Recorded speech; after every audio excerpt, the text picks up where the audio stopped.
This is Fam Electric Ghost. We're live on the air with Coach Lori Ann for the first time. And welcome to the Fam Electric Ghost podcast. How are you doing tonight? I'm doing great. How are you? Thank you so much for Well, having we're me. happy to have you on. Yeah, you're a number one international best-selling author, certified professional transformation coach, and marketing positioner and strategist.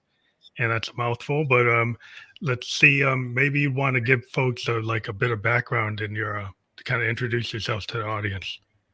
Yeah. So, as you said, I'm an award winning success coach and strategist. I'm an inspirational speaker. I'm an author. Um, I'm a radio host. I'm a TV show host, an empire builder, a visionary, and a recognized expert.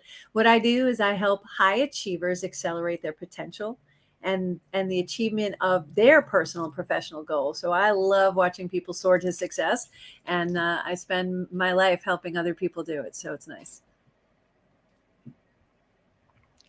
That's always great to have somebody who has so many hats. We like to wear a lot of hats ourselves as a producer and podcaster and software designer. So we do a couple of things on our own.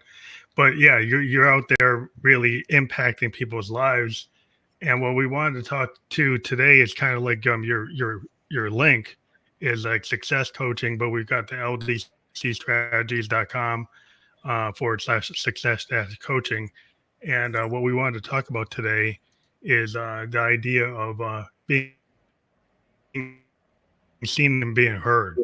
And so, that's Yeah. kind of like the focus in terms of how do you go about doing that? Because I think some people don't know because of limiting beliefs how to be seen or heard. They kind of taught Oh, that they're not good enough, or they yeah. suffer from imposter syndrome, and maybe you can kind of start there. Oh, yeah. Oh my gosh, there's so many yummy things that you just said. I don't even know where to start. But yeah, so we all want to. There isn't anybody that I know. It doesn't matter how successful you are. Everybody wants to be seen and everybody wants to be heard. And sometimes we don't feel like that. And sometimes we don't give ourselves the permission to speak our voice, speak our truth, show up genuinely. I know years ago, I was talking to a friend and I'm like, I don't understand. How do people not know who I am? Know I would do certain things or not do certain things. I just don't understand that. And he goes, Lorianne, you have a brick wall in front of you. You have a moat and then another brick wall. That's how distant you are in protecting yourself. But I was really imprisoning myself because I wasn't allowing myself to be seen or heard. So here I'm thinking other people were shutting me down when I was shutting myself down because I wasn't allowing myself to have the flaws, to show the flaws. I mean, showing our vulnerabilities is uncomfortable. But now I'm very comfortable being uncomfortable, if that makes sense. Yeah, I mean that's the thing about a songwriter. Being a producer and a songwriter, the whole thing to being a musician is that the more authentic you are, the closer you are to your vulnerabilities, Yes, right? yes. So a lot of And times when you're an artist, your work is like that is representative of your like inner demons or your vulnerabilities or your the kind of the frailty. And a lot of people get, they dig when an artist can reveal that and they wonder, well, how can they do that? yeah, well, it's touching your soul. I'm a singer. So I am both of my parents were musicians and I'm a singer. And so yeah, when you're just like you're speaking your truth, you're singing these words and telling the story and musically, the music just moves your whole entire body. That's just when a musician shares that with you, it's such a gift. It's such a gift. And besides the obvious talent, the gift of sharing that is being seen and being heard in a different way. That's music or songs is like equal to a monologue without music, right? So you're telling your story through the song and then everybody identifies with it because you've gone through it. And that's why writers are supposed to only write about what they know, because you can only be unique and genuine when you really understand what it feels like to go through what those people are going through. Now, I'm not saying people who do murder mysteries and stuff like that, they have to do that, but they have to have research and information so that they can write legitimately, right? So Yeah. we always want to sit in the genuine. And when we do put ourselves out there. We do potentially feel vulnerable, but at the end of the day, you surround yourself with people who love you. good, bad, and ugly, because we're all good, bad, and ugly. We all have those days where we're like, I didn't show up as my best self today, right? Well, I think there's a problem sometimes where people want to be perfect. And I know a lot of artists that have all this work they won't show anybody Yeah. because there's a strive for perfection. And I'm pretty much a big purveyor of happy accidents, which is kind of Yeah. like in the world of the music prior to computers, people allowed happy accidents to occur because Yes. they didn't have things they could correct other than replaying it until it was perfect.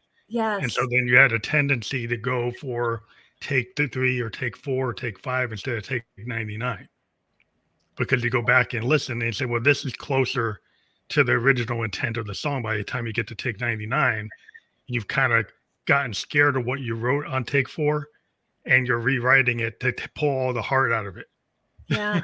Yeah. So true. So true. It's so funny that you say that. And we do that in life, right? We do that in business. We do that in life. We do that in our personal life. So it really echoes what we do with ourselves and to ourselves. We don't keep our eyes on our own page, as we used to be told in school, right? Keep your eyes on your own paper.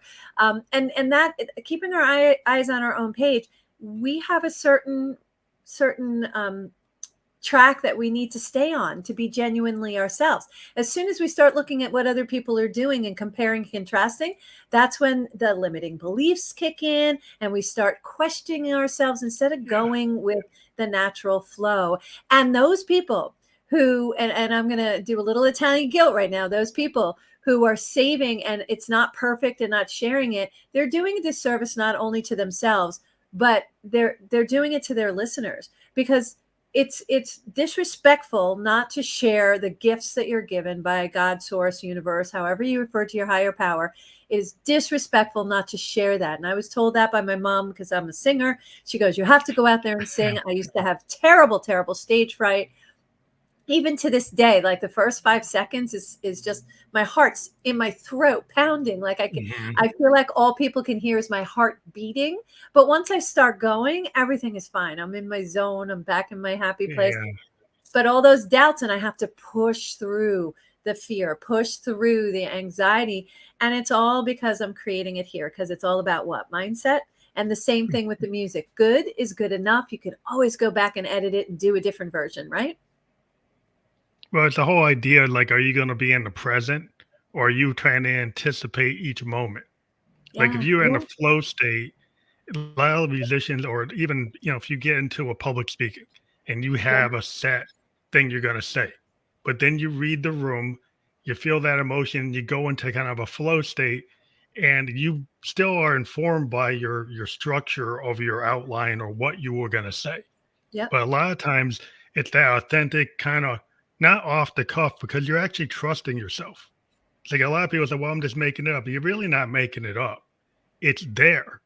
You're just it's like the idea of the You're tapping muse. into your tool belt. You're tapping into your You're tool belt. tapping into, yeah, if you trust yourself, you already know it. It's like a musician that said it has to tell people what key they're in, what chord they're playing, and everybody already knows what it is.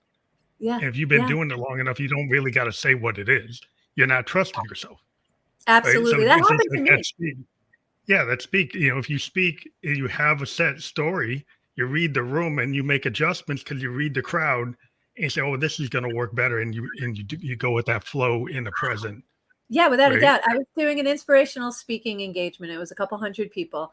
I had the person who had hired me to do this event. We had determined what I was going to speak about, the topic I was going to speak about. When I got into the room, that's not what the people in the room wanted. Because when I started first talking to them, I could hear that there was this contiguous theme going between the people in the room.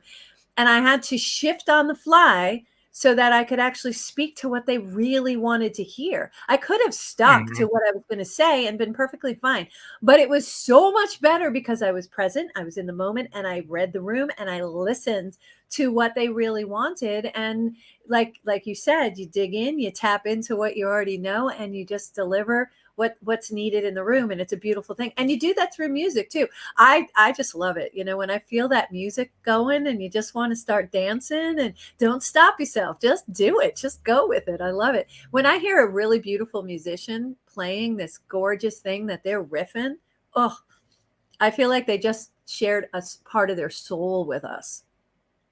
Yeah, I think it's like the idea of success methodology a lot of times is not being fearless. It's actually just trusting your gut. I really think it's regardless. I think it applies to all creatives. And Okay. you're a musician, you're an artist, you're a photographer, you're a speaker, you're a writer, you're a therapist. It's like you use this type of capability. Human creativity is the source. It's that, Yeah. how do you tap in? There's this universal idea. You can tap into it. And the muse isn't just for poets. It's for Yeah. everybody. You can Yeah. pull into it. And I think it's what happens is we can channel it. And what we're channeling isn't all external. There's a lot of stuff that's internal. It's subconscious. It's kind of like how you can tap into daydreaming and dreaming all at the same time. Like Yes, the yes, fact yes. that you're taking all these things that happen Yeah. and you're able to kind of read it and know how to apply it in the moment. And I think that's where a lot of people make the mistake is they say, well, that's not for me. That has to be Hemingway, or it has to be Scorsese, or it has to be somebody else in some canon. And you can't dare touch that because you're not anywhere near the canon. And I'm like, well, everybody can be their own canon. Yeah, without a doubt. Listen, Mozart didn't start being Mozart, right? Mozart grew into himself and became this well-known person. So if we're keeping with the music metaphors, you look at someone like Hershey, I'm sure everybody's heard of Hershey chocolate, right? Hershey Mhm. failed miserably. I mean, miserably. The first three businesses he had, and he lost so much money. But what he did do is he learned from his mistakes, and that's how humans learn. We learn from our Yeah. mistakes. So Lesson learned. mistakes are just steps that we're taking, and we're learning from it. And from that, we learn what we're not going to do. So, as Esther Hicks always says, we need to understand what we don't want before we understand what we do want. The same thing with the mistakes. We need to learn what works for us and what doesn't work for us. And you have to go through the process. So I could tell you, if you put your hands on that hot oven, your hand might burn, right? Some of us will go, okay, Lorianne, I'm not going to put my hand there. Don't want to burn my hand. Other of us need to take that journey and discover that ourselves and discover, Yeah. if you take that word and uncover it, this means right? Cover. So discover means uncovering something. So we need to allow people to go through that journey. We need to stop them from jumping in front of moving cars if they don't know to do that. But we already have that in the back of our heads. We have that protective element in our back of our heads. And that's something that sometimes we allow get in the way of us being successful. And that's called blocks. That's called limiting beliefs. And what is a belief? What is a belief? A belief is a thought we think over and over again, and now it's our belief.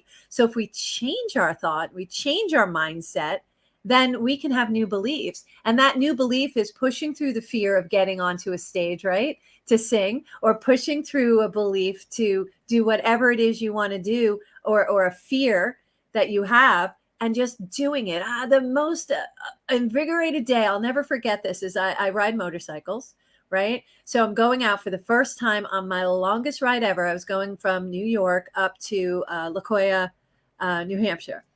And I hadn't been on my big girl. It's an 1100 Yamaha V-Star. Hadn't been on her maybe 2 weeks. And now I'm going to take her on this long trip.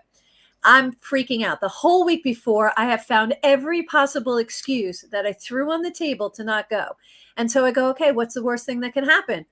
Well, I could drop the bike. And then I was like, okay, I damaged the bike. I rent a truck. I throw it in the truck. I bring it back home. I come back home. Okay. And I went through all these different scenarios, and I took all these excuses off the table. And that morning, I was supposed to meet everybody at 5:30 a.m. I was up at 4:30, sitting at the end of my driveway. I walk her out to the end of my driveway because I don't want to wake up my neighbors. Okay, we'll go with that. And I'm sitting there, and I finally start her up, and I'm like, okay, we're going to do this. Now it's 4:30 in the morning. Okay. There are no cars. I'm looking to the right. I'm looking to the left. I'm looking to the right. There's no one coming. No one coming. Not even like a squirrel is crossing the street. I finally just just go. And I go across the street, I go over the curb, I go through the bushes, I go over the curb, I get back on the street, and I was still standing up, and I was like, okay, let's go. And I took off, and I had a great trip. It was amazing. I learned so much about myself and about riding in a pack of people, the whole 9 yards. But I did that anxiety that I had about taking off, it didn't start well, did it now? Yeah, it's like that pre-stage jitters. I think but I find a lot of people still have that, no matter how good they are. Yeah, actually, that's a good thing. I'll always say this, that pre-stage jitter is good, because that energy is important to bring onto the stage, and that helps you really show up for other people. And that's the anxiety we're feeling. We don't want to let the audience down. We don't want to let our band members down. We don't want to let ourselves down. So that's part of those jitters. We don't want to mess up and make ourselves look like a fool, right? Who does? I tripped onto a stage on one of my first speaking engagements, and I was like, yes. And I worked it. I wove that trip right into my conversation about, it would be like showing up and tripping. Oh, wait, I already did that. So all the embarrassment is out, and everybody was in on the joke. And it's like, I'm human. It's okay. We're going to trip. Well, you guys just honest with the moment. Yeah. Well, if you're honest with the moment, like you're like, okay, yeah, I embraced the fact that I did that. And then you it's like a jazz musician, where you're playing bebop or fusion, and somebody changes the chord that everybody expected and it goes to something different. Well, you live with it. Like it takes you a different direction. It puts you in a different key. You go with it. You don't say, well, let's start again. You go with where you are. Stop. Yeah, you don't stop. You just keep going and you move along. And that's when it's a well-oiled machine, because when one person moves in the band, the other members move with you. It's when everybody wants to stand alone. It's kind of like the Jets playing. They all want to be individuals. I just want to go on the field and coach them all and say, stop playing as solos. You are a team. You need to shift together. You need to listen to each other. You need to watch each other's body language. It just drives me nuts. They could be so much better if they would play like a unit as opposed to singular, because then their singular talents will just erupt and be seen and heard, because they're actually moving together with their other members. And then each person's strength is going to accent and improve the other person's strength. So, sometimes we just need to know that collaborative minds are so much more stronger than the singular mind. Well, sometimes it's a nonverbal communication when you're on a team, because like a band is a team. Yeah. And if you have that, it's that muscle memory, right? So the muscle memory and also the kind of I don't know, it's the vibe. Like if you're with a group and you vibe, I can feel the drummer. I don't have to even look at him. I can feel the bass player, feel the horn players. I kind of feel, and they know me and I know them. Yeah. And we kind of ride, if somebody goes a different direction, it's like we go with it. You hear it. You don't even have to. I mean, sometimes people have cues and would do like visual nods and things with your hands. And other times you just go with what it is. Yep. And yep. you don't even have to go with the cue. So I never have to look at my bass player, and I never have to look at my drummer, because I just feel it and I know what they're doing, and they just follow along with me. Every once in a while, I just make eye contact with maybe the other singer and be like, okay, we're going to do this. And they're like, okay, we have a whole conversation and not say one word. So, and nonverbal is far more powerful than verbal. Even when we're in a negotiation, or if we go in someplace and we're trying to promote something, sell something, and we're not here, internally, we are really not believing what we're saying, it's going to be, the vibration is going to be picked up by that other person. The nonverbal is so much more powerful than whatever comes out of our mouth. But when our nonverbal and our verbal are together, it's sweetness. Sweetness. Yeah, when you have that sync, when you have that synchronicity, like a lot of people like, oh, that's the police. No, it's just like it's a real thing. Yeah, it's like if you, it's like when you can feel vibrations. I'm a synthesist, so I deal with sound waves. I deal with oscillators, sure. and I can see what happens in real time with the sounds I create. I get instant feedback. And I think a lot of people don't realize like you don't have to be a musician to get instant feedback. You're having that elevator pitch and you look at the nonverbal reaction of the person you're giving the pitch to. You can make it a micro adjustment in real time, and you can see what's going on. Sure. But you But have to be paying attention. yeah, but if you're so into your steps and you're not looking at what's going on in the environment, I think a lot of us get so into stepped processes and structures that we think like, I got to follow this 12 step. I got to follow these 5 steps. I got to follow what they told me without reading what is the now. Like, Yes. Yeah. well, It's like a we wave. don't do that. It's like a wave. It's all about navigation, right? So if we're staying in the flow and we're navigating what's going on and we're paying attention to those nonverbal cues and we're looking at the other person and really seeing, are we driving here? Are we not driving here? Are they getting what I'm talking about? It's similar to a wave. If the wave hits a rock unexpectedly, the wave's not going in the direction it started to go to. It's going to be bounced off in a different direction. We need to be prepared for the sudden boulders and rocks that may come in while we're delivering what we're going to do. So the guides, those principles, those processes, it's good to have them. You need them. So at least you have a beginning, a middle, and an end. But you also need to know that you don't have to be, they're guidelines. They're not strict rules. They're guidelines. So it's just like music. You start the music and then all of a sudden you hear something different that you never heard before because somebody played a different note or a chord and you're like, oh my gosh, let me riff over here now. Or you hear a riff because the bass player is just doing this other beautiful walk or something like that. It's beautiful, and you need to understand, you got to navigate just like we're navigating life. We got to go with the flow and navigate with the direction it's pushing us in. If we try to round peg, square hole it's going to be a very long navigation because you're going to be going the long way around instead of the direct route, right? Well, there's so many tools today that allow people to clone or become like the other person. Like it's like, oh, I can just copy paste. I can sample. I can use AI to go do prompts and pull up something that's been done before and then have an amalgamation. That's fine. But the idea is like, are you trying to be your authentic self or are you trying to get 1 billion views? Yeah. So sometimes you could get 1 billion views and trigger the algorithm and use the same song that everybody else is using in your post. And that gives you all those views. But is it actually what you wanted? Like if you want $1 million, why'd you want the $1 million? Yeah. Because you want to be independent, because you want to be self-sufficient, because you have these goals. The goal isn't just 1 million views or the $1 million, is what you want to do with it. Yes. Yes. And that's it. See, there's a reason why it's called unique. It's unique. It's unique. And that the differences between each of us is what we bring to here. So that's why we keep hearing this word genuine, right? And I think it's overused, but the reality is all our success codes are already in us when we're born. We come here with everything we need. We're just taught by society to reach out, get validation.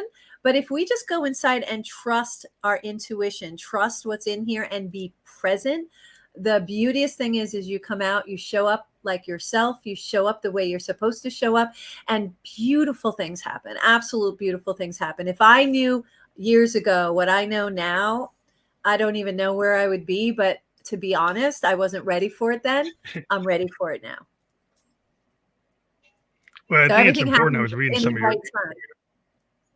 some of the things that you talk about, like in some of the questions you like to be answer, is the idea like you got to have a mission, a vision, and some value to what you're trying to do for the what you're working on. And like a lot of things, if you're an artist, you're working on a project. If you're a business, you're working on a project that's going to be some product or service or whatever. Whatever you do in life, you have some kind of goal. And so you have to have an idea, like what is the vision, what is the mission, and what is the value of what you're trying to do, like, or why would you continue to do it? Yeah. So a lot of people I say mission, vision, value, and everybody goes, oh my God, I don't know how to do that. It's okay. Let me simplify it. It's like going on vacation, but not knowing where you're going. Well, how do you know what you're going to take then? How do you know if you're flying, if you're driving, if you're taking a train, if you're taking a boat? How do you know if you don't know where you're going? So you have to determine your destination. So that's the big vision, right? And then the mission is going to be what transportation are you taking? Like, how are you going to get from where you are to get to that vision that you want to achieve? That's what your mission is. It's how you're going to get there. The values is really important for me too. The values is who you are, what you value, what you will allow and won't allow in your life. And that includes vendors you work with, clients that you have, customers you bring in, other musicians, other business people. They need to have the same kind of value. So if someone doesn't have the same value, it doesn't feel good, and they're going to take advantage of you, right? So if that's not your value, if you don't value someone who is upfront and genuine, and then if you don't do that, then those people will not be working with me, because I won't feel that vibrational connection. And it is a vibrational connection, because we're all vibrating. Everything vibrates. Everything around us is vibrating. And that's how we get connected. You ever meet somebody and go, oh my God, they're my tribe member, I've known them forever? It's because you're vibing at the same place, you know? It's there's that connectivity that's just like, oh my gosh, I have to go play with this person because they're amazing. And you see a lot of yourself in them, right? You see those same values. So you really need to think of your values. Just think of the 5 top values that are so important to you. You know, for me, respect is a very important value. You know, I value providing respect and expect the respect in return as well. So those are some of my values, and it's important to do the mission, vision, value, without a doubt. When you're starting a business and relook at it, it becomes a litmus test. What happens is you have a situation, you're not sure if you should take it. And I'll give you an example. I had someone who had an offer from this woman to provide services to her. And I was like, litmus test your values. Does she have the same values as you? And when she litmus tested, she found that that person wasn't being upfront. She discovered, because she was looking at it from an observer mind, not an ego mind. An ego mind is when we have emotions involved. An observer mind is almost like looking at somebody else's life without all the emotional attachment. And so she looked at it and realized and recognized she didn't have the same value. So she decided not to sign the contract and work with the person. So it's important for you to know your values and then decide who you will and will not work with and for. That's where you hear people are like, I'm so unhappy at my job and they don't value me. You guys have a disconnect in your values, right? Yeah, it's a lot of times, employers are kind of looking for the, person that fits in the cube, Yeah. right? And a lot of times people are starting to discover, like, well, I don't really fit in the cube Yeah. I don't because want I to be in have, the cube. whether it's like a cog in the machine, Pink Floyd or whatever. But the Yeah. idea, they like, if are you going to try to, actually live out a dream or be part of that machine, right? Yeah. And I like the Great Resignation was a lot of people discovered, like, I don't want to be in that machine because I had some things I wanted to do. I never tried to do them, and now I Yeah. have an opportunity to try to do it.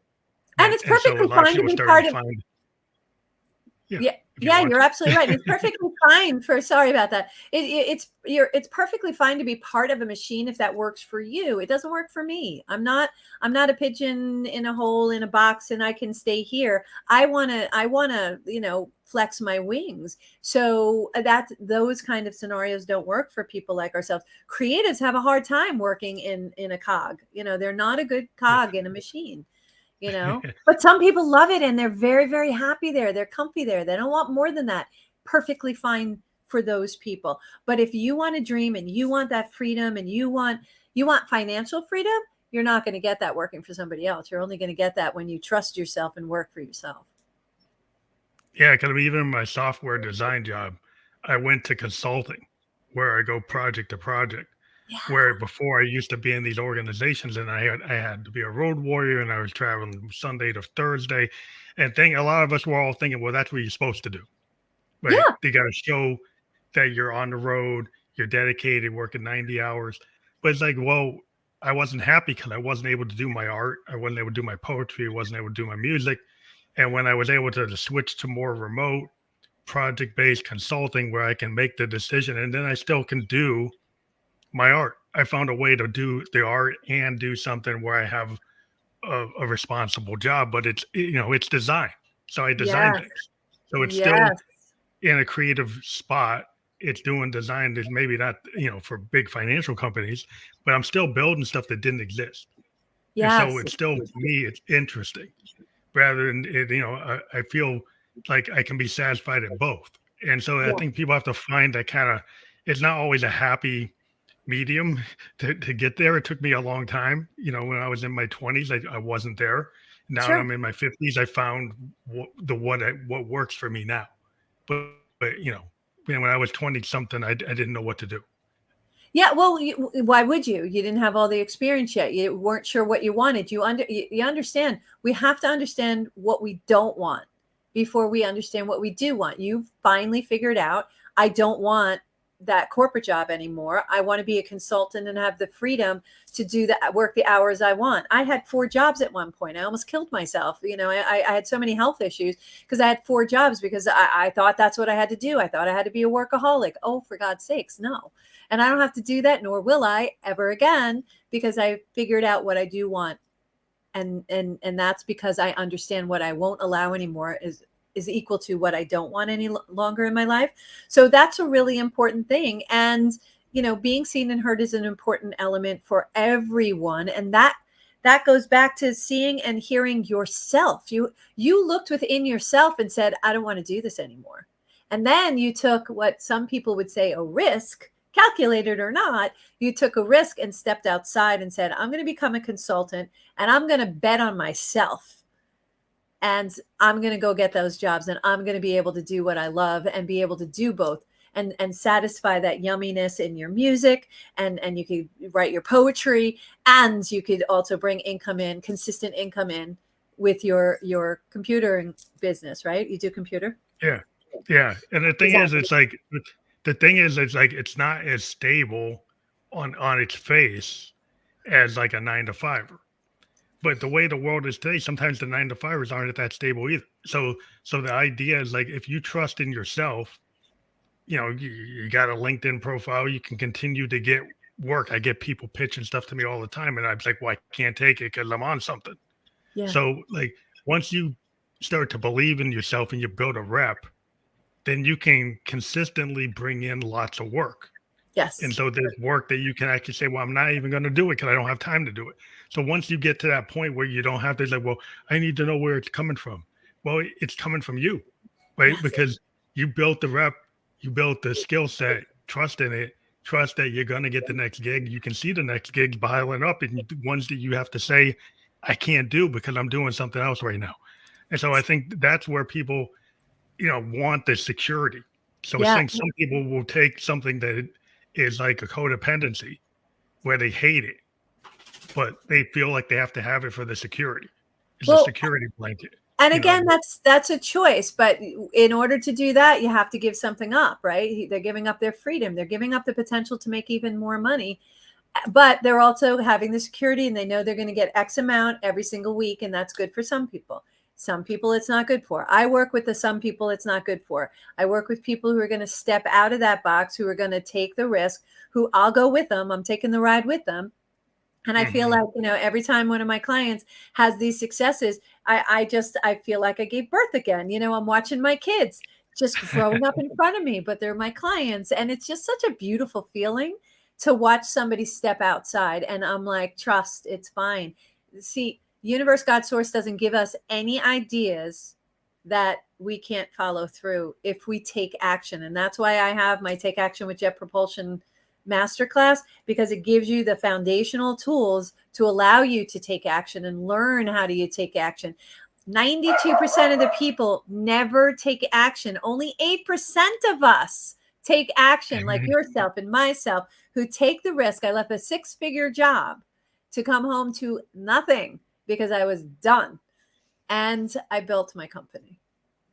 Yeah, but that's how it goes. That's how you do it. And like, is your book "Women Who Dream" like document like your story and other people's stories? Is that your story This this and is others? in here in Women Who Dream. This is mine. You can find it on Amazon or on my website, LDC Strategies. If you go to my website, you get an autographed copy if that means anything for you.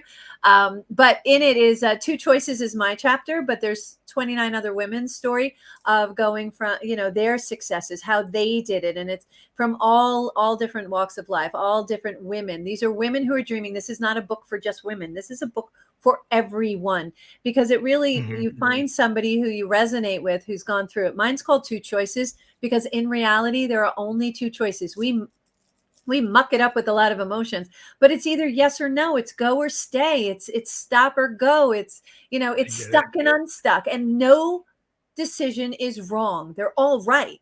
It's just, how long do you want to sit there? I was stuck for a while, and then finally I was like, I'm so bored. I don't want to be here anymore. This isn't working for me. And I got unstuck. And that's when everything lit up, everything fell in alignment. I started listening to the whispers and the nudges that I was getting from universe, God, source, that I was ignoring, plain out ignoring. And, that changed. Now I listen to the whispers. And when it says turn right, I just turn right. I don't even ask questions. I'm like, okay, apparently I'm supposed to go right. And those are the things that you're going to learn as you grow, but you need to be ready for it. But remember, no choice is wrong. It's the consequences that you get from the choices you make. Some are good consequences, some are not so good consequences. So you really have to think through your choices. That's all. That's really interesting because you said there's this, two choices, and in software we see that because computers only know on and off, so everything translates to on and off. Yeah. So everything we do, even though it gets super complex, it just gets multiple series of on and off. Yeah. So we So get listen, multiple, and we can string them together. So it's not just one collection. It can be multiple things strung together on and off. But still, it's the consequence of whether that's on or off. yes, yes. And your outcome is dependent upon your on or your off, right? Same thing in life. Our outcome is dependent on whether we say yes or no. And you'll listen to people speak, well, I can't, which is another word we'll talk about in a second. I can't do that because of blah and blah and blah and blah. No. We're going to change the word can't, because that's a victim word, right? That's I don't have any control over this. That's not true. It's you won't do it. And you won't do it because you don't want to let down your mom, or you don't want to let down your spouse, or you think you want financial security is more important than taking that step of risk. There's so many reasons, but be honest with yourself. Change the word can't and listen to how many times you say it with the word won't, and change it in your conversation, because that's an honest statement. I won't do that is an perfectly acceptable answer to things. I won't do that. There are certain things I will not do. I won't work with people who don't resonate with me. I won't work with people who don't show up for themselves. If I have more investment in your business, this is not going to work. So I won't work with people like that. You need to show up for yourself. I look for three things in my clients.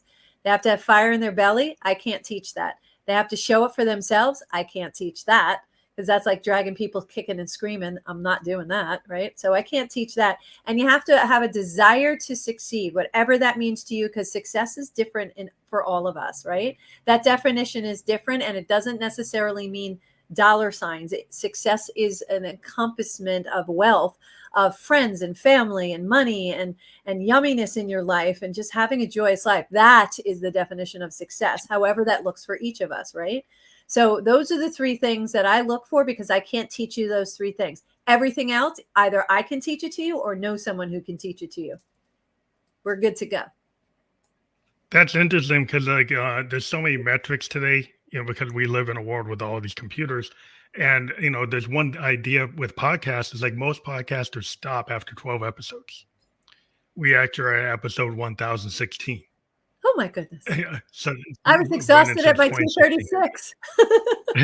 So the question is like, well, why are you doing it? Like, well, if you're doing your podcast so that you can hit some chart and hit some number, then maybe you ought to look at why what is your reason and your purpose. Because my concept was I did it because I like to do it, but I also consider it like a master class talking to all these people, Yeah. where like over 1,000 hours of talking to individuals around the world is giving me an education.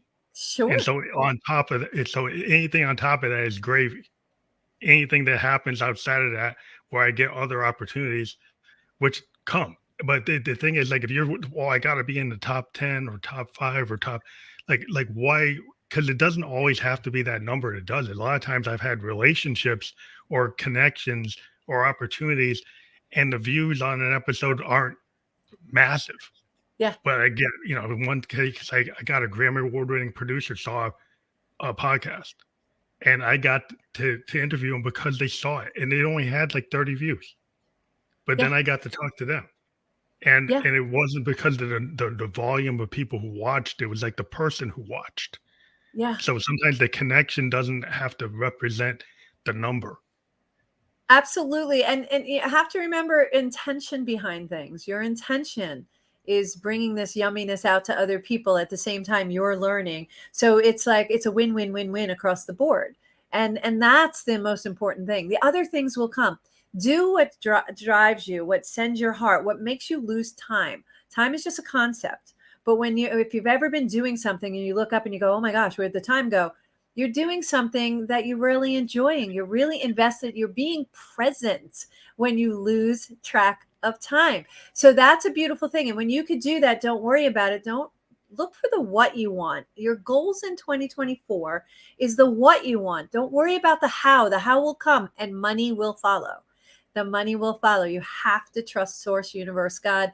They will send you down the right track and they got your back. I promise you they got your back. And sometimes it's scary and you don't know because there's just so many unknowns and you think, "Oh my gosh, I'm going to fail." I will tell you at that very point, I'm going to tell you, call me, text me, email me. That's the point. I want to push you through that fear, because on the other side, which is ever so short of fear, is wild success if you stay in the game. And most people bail. Yeah, they fail. 97% of the people bail. 97% of the people bail before they get on the other side of that success. Be the 3%. Yeah, because you never know. It's like if if the podcast ever becomes an overnight sensation, it hits this massive tier. People would think it's overnight, but it's been going on since 2016. Yeah. Yeah. It's a So a lot of things, 20-year yeah. I overnight mean, success. people don't really like because they're always looking for the 15 minutes, for the Yeah. 90 seconds, the 30 Quick, seconds. quick. Like it's got to happen that quick. Everything usually is like, to me in life, you're always learning, you're always improving, you always have lessons learned. It's a never perfect, but I think it's like I like the happy accident. Not that Yeah. I don't plan it. I've got plans for anything I do. Whether I totally hit the mark, what doesn't matter. It's a step on the rung toward where I'm trying to go. Yeah. Yeah. So At least you're going. You have a yes, you're plan. going. You're heading. The navigation may send you in a different route. You may get rerouted, but that's okay because you're still in the exact place you're supposed to be at the exact time you're supposed to be. And that's where the yumminess in the world comes. And that's why people like you and me are constantly smiling. We're very happy people because we just kind of go with it. And I'm not saying that we don't have struggles. We all have struggles, right? We all have challenges. We all have unhappy things happen in our life, but we just keep moving forward and we set goals. So I say, for 2024, if you have never set a goal in your life, let's make a commitment to yourself that you're going to set goals for 2024. It could be one. It doesn't have to be a slew. Matter of fact, the reason why New Year's Eve resolutions don't work is because they make it too big. They Too make many. it unattainable. Do Yeah, one goal. Do one goal and just try, just go after it. It's like yeah. going on I mean, vacation. it's hard. Yeah, it's interesting when you set like your direction, like you set that compass and you say you're gonna go somewhere. Sometimes they're like, well, it's the journey, it's the trip. It's like Jack Kerouac. It's like it's what you find on the trip. Like you could have had a goal of getting to destination X. It's how you got there. It's who you Yes. met. It's Yes. all the things that happen, like with the sunrise, the wind, how the light hit you, whatever. It's those things that are the value. It's not how fast you got there. It's like, that's people look at sometimes the wrong metrics or the wrong measurements for what's going on. Because again, they're comparing it. And Well, a they're lot of not times, keeping their eyes on their own page and they're not enjoying the journey. It's the journey. The yumminess is in the journey. I actually had a friend tell me the other day, and we were doing a podcast together, and he was like, "Yeah, I like the journey. By the time I get to the goal, I'm so done."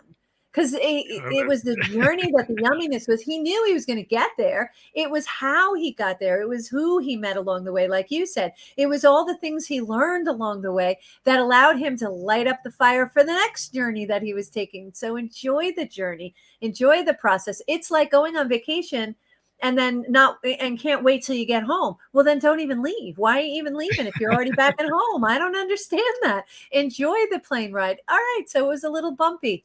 It's okay.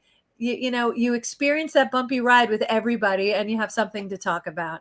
You know, you have a good story to walk away with, and you're making memories. So another friend of mine, he was a mentor of mine, Jack O'Laughlin. He said something brilliant to me one day. He goes, Lorianne, don't watch the Discovery Channel, be the Discovery Channel. Go out and do it. Stop watching it. And from that day on, I did. I learned golf. I learned how to ride a motorcycle. I learned all these new things. And I'm hiking now. There's just so many things because I'm doing it.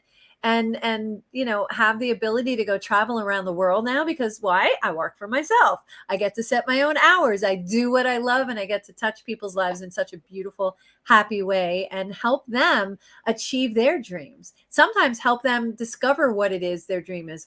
Helping someone find a purpose. I have this like magic secret superpower, which is when I meet you, I already can see what your purpose is. I can see what you're supposed to be doing. And so many times people are just doing something because somebody else told them they should. If I was doing what my guidance counselor had told me, I was supposed to be an accountant. You don't want me being an accountant under any circumstances. So I'm a creative. I'm a Super Ball, right? Yeah. And I know how high my bounce is, and I've just learned how to harness that Super Ball energy with all these different thoughts, right? You remember Super Balls? They bounce in all different directions. Yeah. But Yeah. the I'm a cool child thing of the about 70s. yeah. My mom told me about it. Just joking. But you know, with the Super Bowl, if you just bounce it randomly, it looks like a hot mess, right? But if you take it and we were in the same room and I threw it to you directly, it would get there. So all I had to do was harness all of my Super Bowl tendencies, my bounce in all different directions.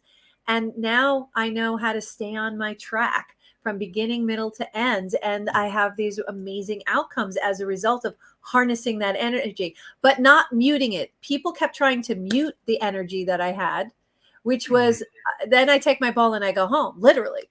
I don't want to play anymore. You can't mute. You can't stop a creative. That's the worst thing you can do is say, here are your barriers. You have to stay within these barriers. And it's like, I'm out. I tap out on that because it just kills the creative. Does that happen to you? Yeah, I mean, I'm a person. The type of music I do, the general rule today is that you can't do something over 2 minutes and 30 seconds, and all my pieces are longer than 9 minutes. So, like right from the start, a lot of people won't deal with me, or I don't deal with them because they want to take my stuff and then bring it down where it's not even get to the next movement. You know, I'm kind of in a progressive rock experimental way. You know, it's going to have chord changes, key changes, polyrhythmic changes, timing changes, and I can't get to that in 2 minutes. Wow. So Where can we hear your music? Where can we hear your music? All platforms, every single platform there is just under Phantom Electric Ghost. It's very different. I call it expansive sound. I cross into multiple genres. I use multiple voices. I use male and female voices in my work. And I do a lot of different things. It's from fusion to punk to jazz influence to heavy rock. And it's psychedelic. It's pretty much expansive. That's what it is. So it doesn't fit where a lot of A&R people want to fit it, but that's fine because I get opportunities either way. You're setting your own trail, and this is what I'm talking about. You're not getting put into that pigeonhole box of you have to be, 2 minutes, 35 seconds. You're doing what you need to do. Don't worry. The fans will follow, the people will follow. You're creating your own genre and you're creating your own area where you want the music to go on. I love long songs. I love it because you just get into it and then it ends and you're like, oh, and either you replay it or you have to move on. I like to hang out there for a while in that yumminess. So it's good. I grew up with Genesis and Yes, and Funkadelic and Frank Zappa and the Mothers is like in Grateful Dead. So I can't, that's where my head's at. That's who the people I was looking up to, and they weren't constrained by that. So I said, well, why should I be? Because the times say we should be constrained. I don't have to be done. I don't have to be in this time. I could be anytime. Yeah, and that's the whole thing. Is time is just a something that somebody made up, right? It's just one of those mechanisms we humans made up, right? So the A&R guy has his people. You don't have to be in your time. You just You definitely have people who I mean that's I think people just need to be who do what you want to do with and how to voice it with no expectations that you're trying to match the canon. you're just representing what you feel and what you think you have a right to express, because everybody has a right to express themselves. And Yes, and if you go with that, then you'll be okay. you'll be okay, and you'll be unique, and you'll be, people will start gravitating to you because they don't want everybody to be the same. We shouldn't be It's a all the law of same. attraction. Yes, Law of it's law of attraction. attraction. And it goes back to full circle, goes back to being genuine. When you go inside and you just be who you are, the greatness, all beautiful, good, bad, and ugly, and try things and fail at things and fail forward.